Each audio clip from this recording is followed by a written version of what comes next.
So, there's a saying that the secret of a man is in his stories.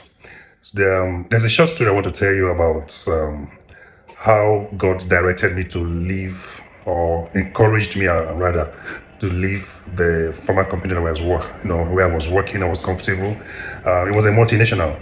So it happened that I kept having this urge to leave the company, first year, second year, but I was scared. I was scared because the company was taking care of my accommodation, the company was paying me good salaries, the company was sending me abroad for training, and so it was like, what more? But I actually needed more, and it happened that was just about the time that I was about to settle down, in quote, settle down. That I just told myself that the kind of life I wanted to give my partner, that being in this company, I might not be able to have the time for her. I might not be able to make the kind of money I needed to take care of her. And most importantly, is that I wanted to take my own life in my own hands. I wanted to be in control. I didn't want my life, I didn't want my fortune to be dependent on any corporate entity, because my fear was that one day they would just wake up and make a policy that would just throw you out into the dog. So I said, the earlier the better. Let me just bite the bullet earlier. So, but I was scared. So each time I made up my mind to leave the organization, um, fear, fear. Then one day, I was having my shower, and God told me that, Peter, you're not being blessed because you're working for this organization. You're being blessed because of your input in my kingdom. Wow, that was a new one.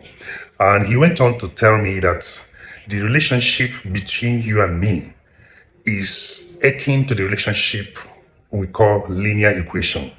In the linear equation, you have y is equals to x plus c. I mean, simple, for general mathematics. So in the linear equation, God said that the relationship between me and him was just akin to the relationship that we have in linear equation, where y, which is the output, is equal to x, which is the variable, and c, which is the constant. God told me that in this relationship, that I determine the output, that I am the variable, the x, that he is God, is the constant God, that he never changes. So that whatever I make out of this relationship, whatever I put into this relationship, is what I get out. So it does not matter where I am. It doesn't matter where I was. It doesn't matter whether I was working for a multinational, whether I was working for a local company. No, he said, you're being blessed because of your input in our relationship. So I had that ringing in my mind each time I had the urge to leave, and the fear will come. God will also remind me of that relationship, linear equation. So one day, one fateful Sunday, I was in church. Then I was in Living Faith. I was in church. So I sat down. The thought again came to my mind that it's time to leave. It's better you leave now and face the storm while you're still young, and than later. And God said to me, remember the relationship, linear equation relationship. You're being blessed because of your inputs, not because you're working in this organization. So go ahead and leave. I'm a constant God. I don't change. So that C is God, constant. He doesn't change. As I just kept hearing, I'm a constant God, he does not change. I'm a constant God, he does not change. Bishop Abioye, God bless you, sir, stood up to go and preach. The first step that he took to climb the pulpit, he started singing, he can never, never change. He can never, never change. He can never, never change. Jesus the same forever. Wow. My bro, that is, for me, that was a confirmation. On Monday morning,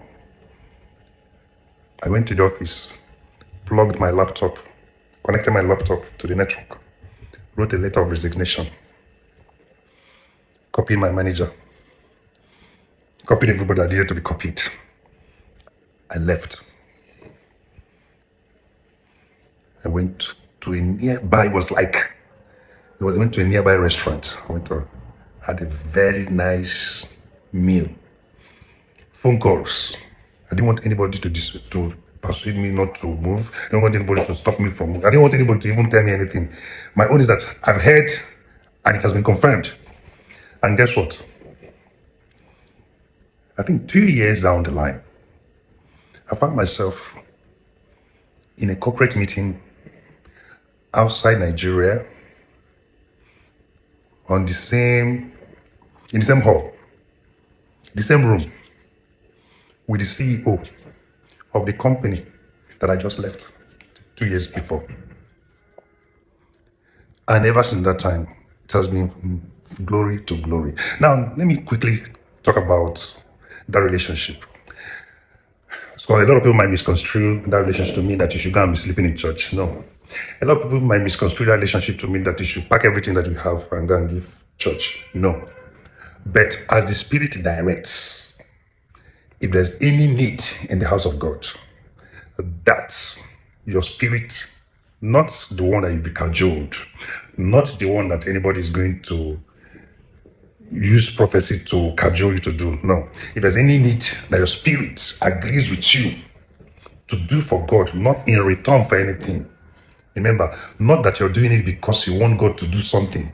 You're doing it just for the pure love of God. Do that. If you look around you, there are orphans, there are widows. Take care of them.